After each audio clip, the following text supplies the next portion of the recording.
Hi everybody, I hope everybody's had a really fantastic Christmas.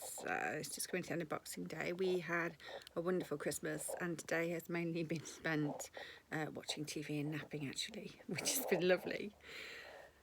But it got me thinking about, setting goals and New Year's resolutions, which if I'm honest, I'm not necessarily a big fan of because I think, that every day we get up is the start of the rest of our life. So I think that every day we can set ourselves a goal or we can set ourselves an aim or we can, every day is an opportunity to start something afresh. But I think there is something, maybe it's tradition, maybe it's the ceremony of it, maybe it's just the timing of it, which just really helps us focus. It's the end of one year, the end of a decade and the start of the next. For me, just this year feels like actually there are some quite tangible things that I want to physically write down and I want to be focused on, even if it's just a reminder for me. And I thought I'd share them.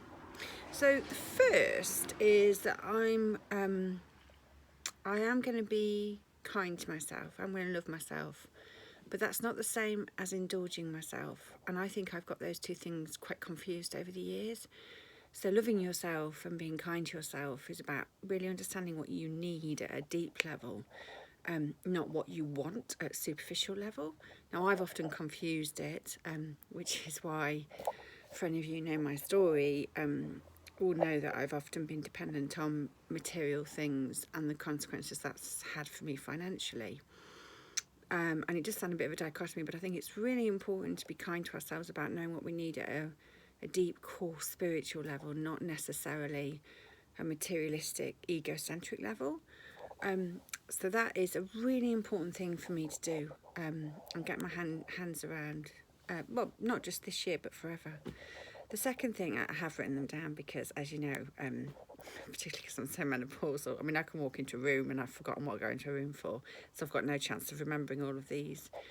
My second one is about giving unconditional love, and this is about loving people unconditionally, not having expectations or not saying, well, I'll only love you if you change or you'll do this.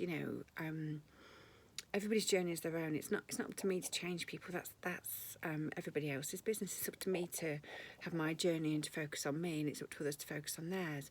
But that doesn't mean I can't love them. So I do want to be in a place, and it isn't always easy, where I can give unconditional love. However, that doesn't mean that I won't have boundaries. So there will still be, a set of values and priorities and things and boundaries that I set. And if people bump into those boundaries, or cross those boundaries, I think it's really important to say that's not okay for me. That's not the same as stopping loving somebody. That is just saying that behaviour isn't something that's part of my world. It doesn't say I don't love you. It just says that behaviour is not part of my world. So I want to get better, and I often call those the rumbles, having the rumbles. And I think you can have the rumbles in a non-egocentric, a non-angry, a non-kind of, it's not about who's right or wrong, who's going to win the argument, who's going to lose the argument. It's about saying, I love you no matter what, but these things make me feel like this, and I find them difficult, and it would be really great. They're not part of my world. And, because I love you, I want to be honest with you about that, and I want to tell you that because I want to be able to carry on having a relationship and loving you. So can you just respect my wishes in this area? So I think it's, I refer to that as the rumble. I think it's really important to do, because if we don't have those rumbles, it's really difficult to give unconditional love because you just become really resentful and angry.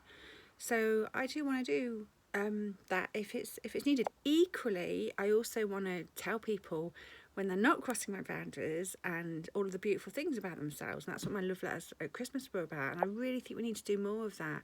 And it's not just at Christmas, but it's just when something hits you, or when somebody does something that makes you feel so loved and warm, or there's just something about somebody's behaviour or characters that is just really attractive, I think we should tell them. Because, we assume people know, but generally they don't. So I'm going to do more of that. The third thing, this is quite a big one, and it's something I've struggled with today, actually.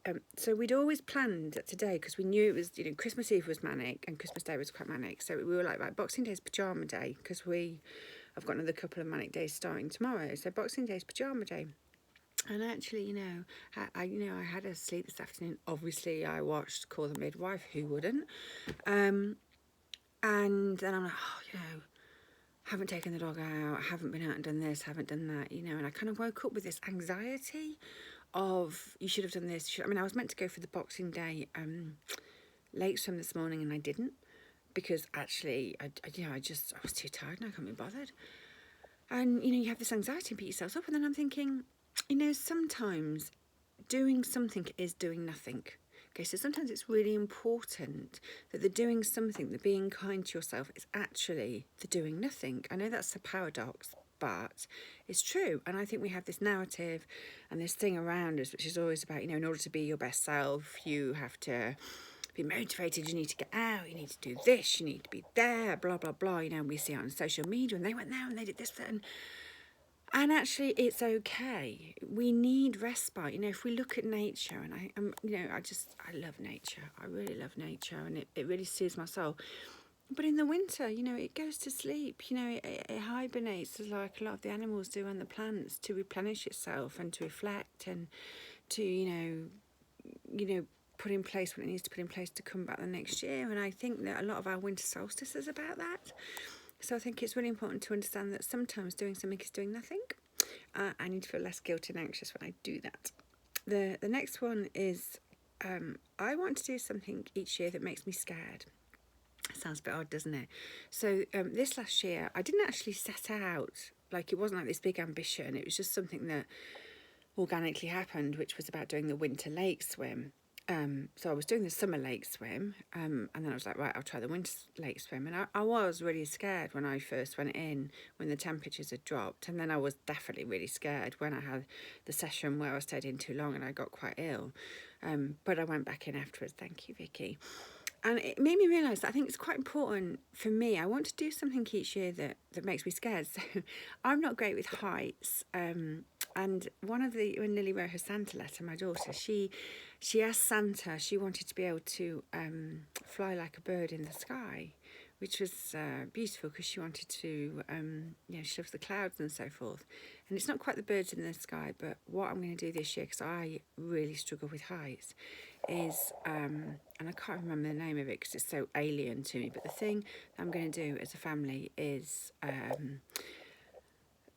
either a bungee jump, or what's it called? Sorry, I can't remember the words. Not a bungee jump, but when you glide off a bridge or something like that. Look, I can't remember the word, but anyway, because I struggle with heights, I know it's something that the kids would love to do, and I know that I will be truly exhilarated if I do it, so I'm going to do it.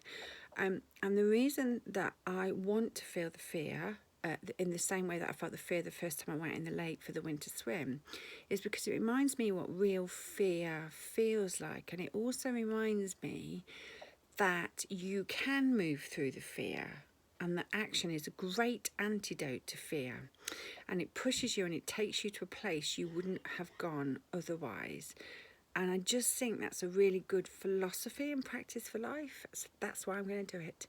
And I'll remember the name of it at some point, but I know what it is. I just need to remember what it's called.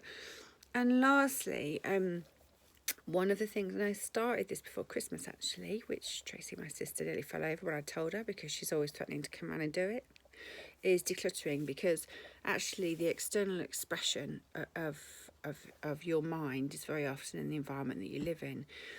And mine, there is so much stuff that goes on in my mind at times. It's just unbelievable, just so many ideas racing and so forth. And I think that does manifest itself in my home, which can be incredibly busy. And, what I've realised is that, I love beautiful things. I love being creative.